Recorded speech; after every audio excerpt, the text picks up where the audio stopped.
Hello mga madam, mga sir, magandang hapon po sa ating lahat. Ito po yung area sir, residential lot, 661 square meter, at ito po ay binibenta po ng 3.5 ang per square meter. That is considered clean title po ito, TCT E-titled property na po ito, at no extrajudicial settlement.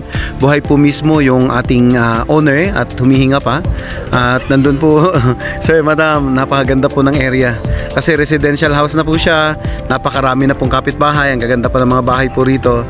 Ito po ay minana po nila sa kanilang mga magulang, at ito po mga madam, mga sir, ay talagang nandun po na pinaghati-hatian na po nila bilang mga magkakapatid. At yung portion lamang po ng isang kliyente po namin ang ibinibenta at ino-offer po niya. At ito po mga madam, kung tutuusin po, nasa 2.3 million po ang presyo po niya kung 3.5 po ang per square meter. Kaya i-grab nyo na po, at kung kayo po interesado, pwede nyo po akong tawagan sa 0949-830-8370 po. At pwede nyo rin po akong kontakin sa messenger account, Pastor Sandy Villapa, at mag-iwan lang kayo ng message po, mensahe, para in case lang po na makita ko ay ma-replyan po namin kayo kaagad. Kaya maraming salamat po, magandang hapon, mabuhay po kayo, and God bless you po. Thank you.